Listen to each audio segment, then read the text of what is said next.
Hello everyone, welcome to my channel. कैसे हैं आप लोग?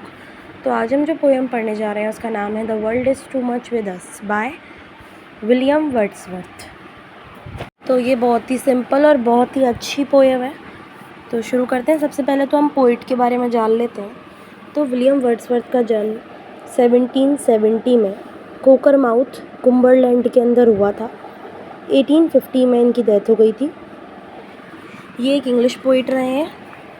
साथ ही इन्होंने रोमांटिक एज लॉन्च किया था लिरिकल बैलेड्स का पब्लिकेशन करके 1798 में एस.टी. कॉलरिज के साथ। साथ ही रोमांटिक एज के ओल्डर जनरेशन के पोइट माने जाते हैं जिन्होंने फ्रेंच रिवॉल्यूशन देखा था और वो उससे बहुत ज़्यादा इंस्पायर्ड थे।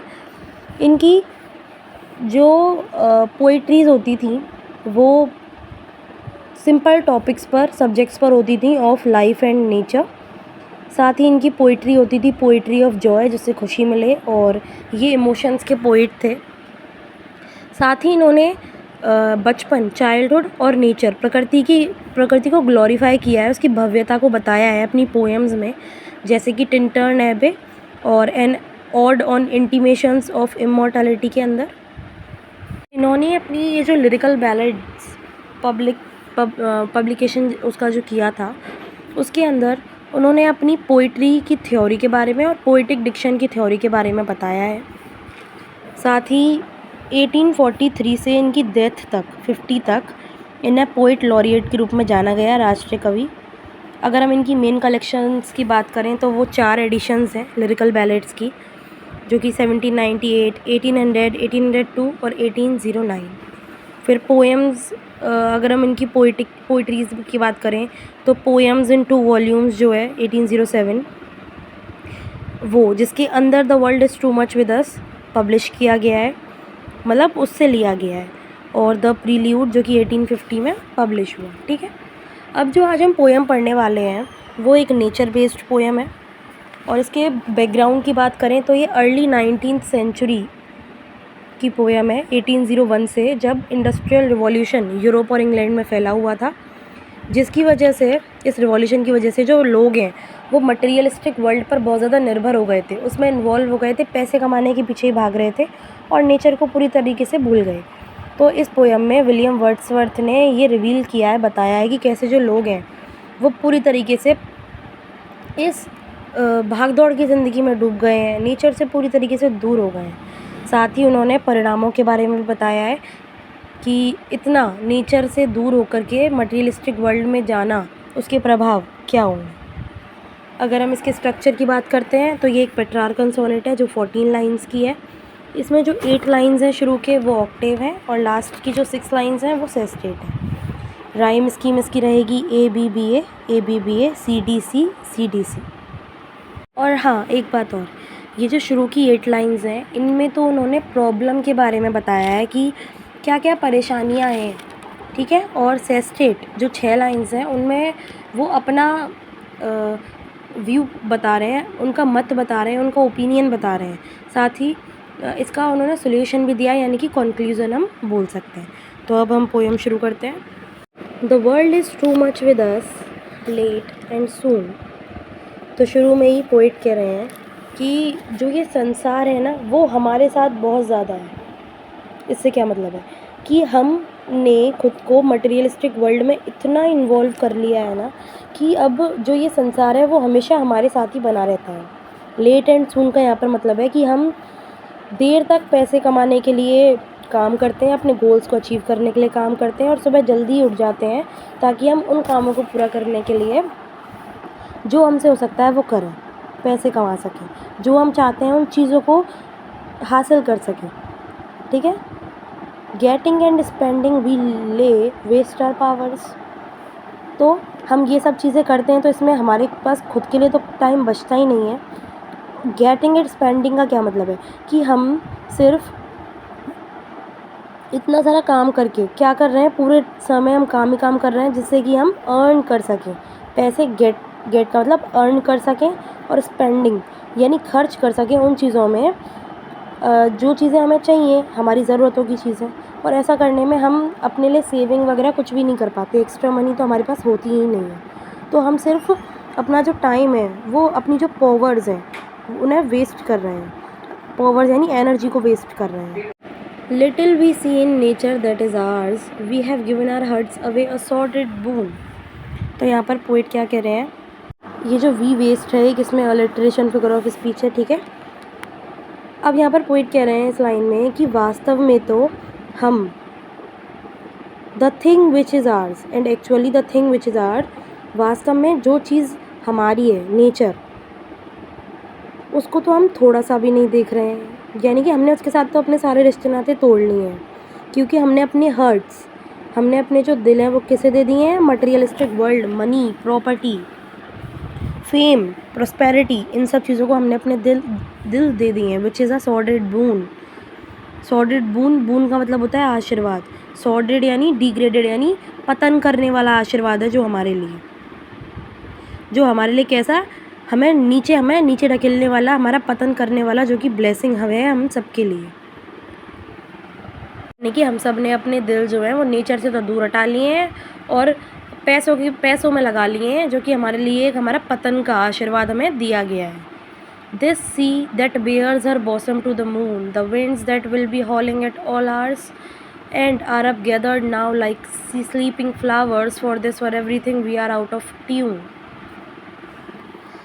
सी का समुद्र होता ही है, bears her bosom का मतलब है बाहें खोलकर, छाती खोलकर, ठीक है। तो यहाँ पर पोइट का कहने का मतलब है कि जो एक हार्ट वार्मिंग या ब्यूटीफुल इमेज है नेचर की, जैसे कि जहाँ पर जो समुद्र है, सी है, वो वेलकम कर रहा है, स्वागत कर रहा है चंद्रमा का अपनी बाहें फैलाकर, अपनी छाती खोलकर, यानी कि जहाँ पर जो शेडो है मून की वो समुद्र पर पड़ रही है और उससे उसकी शेडो वहाँ पर बन रही है। तो ये एक पूरी इमेजरी है जिसे हम देखें तो बहुत ज़्यादा सुंदर लगती है। तो यहाँ पर सी का पर्सोनिफिकेशन किया है, जैसे एक इंसान बाहें फैलाकर किसी का स्वागत करता है, समुद्र को वो क्वालिटी दी गई है, ठीक है। तो कितनी सुंदर इमेजरी है, जहाँ जो समुद्र है वो बाहें खोलकर चंद्रमा का स्वागत कर रहा है। The winds that will be हॉलिंग at all hours, winds माने हवाएं, हॉलिंग यानी आवाज़, और लाइक स्लीपिंग फ्लावर्स का है यहाँ पर। तो जो विंड है, हवा है, उसको सोते हुए फूलों से कंपेयर किया है डायरेक्टली, तो यहाँ पर सिमिली है। और फ्लावर्स का पर्सोनिफिकेशन किया है क्योंकि फूल सो रहे हैं, इंसान की क्वालिटी दी है। तो यहाँ पर पोइट कह रहे हैं कि समुद्र तो बाहें फैलाकर चंद्रमा का स्वागत कर ही रहा है, लेकिन जो मेलोडियस साउंड है, मन मोहने वाली जो आवाज़ है, किसकी, विंड हॉलिंग यानी आवाज़, विंड हवा की, जो कि घंटों, एट ऑल आवर्स यानी पूरे दिन, मीन्स दिन में भी रात में भी चलती रहती है, वो क्या हो गई है, बिकम्स साइलेंट, अप गैदर्ड यानी इकट्ठा हो गई है, किन की तरह, स्लीपिंग फ्लावर्स, सोते हुए फूलों की तरह, वाइल स्लीपिंग, सोते समय। सिंपल कहने का तरीका है, इमेजरी मतलब सिंपल वो ये कहना चाहते हैं, इमेजरी प्रकट की है कि जो हवा है वो वैसे तो पूरे दिन चलती रहती है, उसकी जो मंद आवाज़ है, धीमी धीमी आवाज़, वो भी हमें आती रहती है, लेकिन अब जो हवा है वो उन फूलों की तरह शांत हो गई है, जैसे कि जो फूल रात को सोते हैं ना, बिल्कुल एकदम इकट्ठा होकर के, शांत होकर के, वैसे जो हवा है वो भी शांत हो गई है। तो यहाँ पर एक ब्यूटीफुल इमेज दिखाई गई है नेचर की, जिससे कि अब हम आउट ऑफ ट्यून, यानी जिससे हम दूर हो गए, हमारा कोई इमोशनल अटैचमेंट, बॉन्डिंग नेचर से नहीं रहा है। ये सब चीज़ें अब हमारे लिए वैल्यू नहीं करती, क्योंकि हम बहुत ज़्यादा इंडल्ज हो गए हैं, डूब गए मटेरियलिस्टिक वर्ल्ड में। It moves us not. तो अब ये जो सब चीज़ें हैं, ये जो नेचुरल सराउंडिंग्स हैं, इतनी अच्छी इमेजरीज़ हैं, अब ये सब चीज़ें हमें ज़रा सा भी नहीं हिलाती, हमें ज़रा सा भी इनसे कुछ फ़र्क नहीं पड़ता। ब्यूटी, काल्मनेस, किसी भी चीज़ हमें अफेक्ट नहीं कर सकती, किसकी वजह से, मनी, प्रॉस्पेरिटी, फेम अचीव करने की वजह से।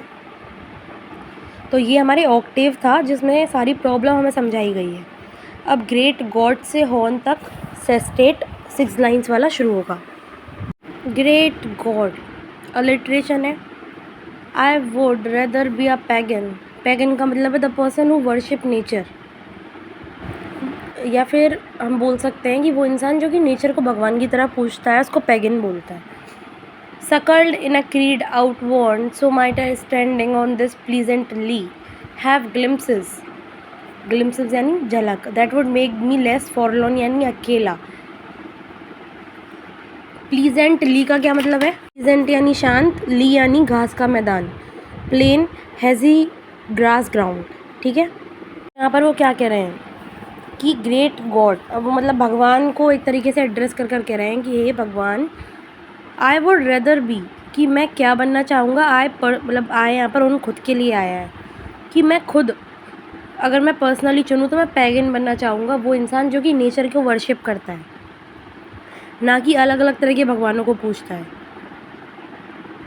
अब सकल्ड ना क्रीड आउटवर्न का मतलब है कि हाँ, मैं मानता हूँ कि ये जो पैगनिज्म का कल्चर है ये अब आउटवर्न यानी पुराना हो गया है। मतलब क्रीड यानी बहुत सारे लोग इस कल्चर को अब नहीं मानते, लेकिन मैं इसी को चुनता हूँ। ये उस चीज़ की बात हो रही है कि उस टाइम पर इंग्लैंड में जो लोग हैं वो ज़्यादातर क्रिश्चियनिटी को पूछते थे, मतलब चर्च वगैरह में ही भरोसा करते थे। ठीक है, नेचर को ज़्यादातर कोई मानता नहीं था। आगे वो कहते हैं कि मैं पैगन बनना पसंद करूँगा, सो माइट आए, ताकि मैं एक शांत प्लेन घास से भरे हुए ग्राउंड पर खड़ा हो सकूं और मैं ले सकूं ग्लिम्सेस, झलक, वुड मेक मी लेस फॉरलॉन, उस नज़ारे की झलक ले सकूं जिसको देख कर कि मैं खुद को कम फॉरलॉन यानी कि नहीं अकेला महसूस कर सकूं। मतलब ये जो मटेरियलिस्टिक फिजिकल वर्ल्ड है इसमें मैं अपने आप को बहुत अकेला और वरिड, चिंतित महसूस करता हूँ इन लोगों की कंपनी में जो कि पैसों के पीछे ही भाग रहे हैं। इसीलिए मैं एक पैगन बनना पसंद करूँगा, किसी दूसरे रिलीजन को वर्शिप करने की बजाय, भगवान को वर्शिप करने की बजाय। यहाँ पर वो क्रिश्चियन गॉड की बात कर रहे हैं। Have sight of Proteus rising from the sea और had old Triton blow his wreathed horn. वो क्यों चुनने आएंगे, मतलब वो क्यों चुनेंगे पैगन बनना? क्योंकि नेचर है वो उनको खुशी देता है और उन्हें अपने लिए फैमिलियर लगता है। यहाँ पर वो कह रहे हैं कि मैं पैगनिज्म चूज़ करूँगा ताकि मैं देख सकूँ, साइट मैं देखूँगा, मतलब मैं नेचर का वर्शिपर बन जाऊँगा और मैं देखूँगा प्रोटियस कौन थे? ग्रीक गॉड थे जो कि समुद्र में रहते थे, उनको देखूँगा। वो इमेजरी क्रिएट कर रहे हैं कि अब मैं नेचर में घुमा करूँगा अलग अलग जगह, तो हो सकता है किसी दिन मुझे समुद्र से प्रोटियस भी निकलते हुए दिखाई दें। समुद्र के देवता एक तरीके से कि हम कह सकते हैं ग्रीक गॉड निकलते हुए दिखाई दें। और कैसे देखूँगा? ट्रीटॉन, ये भी ग्रीक गॉड हैं जिनके हाथ में शंख है, तो मैं उनके शंख को भी हो सकता है सुनूँ। ट्रीटॉन अपने गोल गोल बने हुए जो शंख है, रेदर्ड हॉर्न, गोल गोल बना हुआ शंख, उसको बजा रहे होंगे और प्रोटियस के भी मैं दर्शन कर लूँगा। तो ये जो लास्ट की 2 लाइन है ये हमें बताती हैं ओल्ड कल्चरल हेरिटेज के बारे में। जब हम समुद्र की पूजा करा करते थे, सूर्य की पूजा करते थे, फूलों की पूजा करते थे इंडस्ट्रियल रिवॉल्यूशन से पहले, अब सब लोग सिर्फ पैसों के पीछे भाग रहे हैं। तो ये सिंपल सी एक पोएम है जिसमें उन्होंने एक मैसेज दिया है कि इस मटेरियलिस्टिक फिजिकल वर्ल्ड के पीछे भागने से हमें कोई लाभ नहीं मिलेगा, हमें नेचर की पूजा करनी चाहिए। ये जो रिलीजन वगैरह के लड़ाई झगड़े हैं, अलग अलग गॉड को लेकर के लड़ाई झगड़े हैं, इनमें पढ़ने की बजाय हमें नेचर का साथ कंपनी चूज़ करनी चाहिए ताकि हमें फैमिली और अच्छा महसूस हो। तो बस यही थी पोएम। अगर आपको कुछ भी समझ में नहीं आया हो तो आप मुझे कमेंट करके पूछ सकते हैं। आज के लिए इतना ही। वीडियो पसंद आई हो तो लाइक करें, चैनल को सब्सक्राइब करें। Thank you and bye.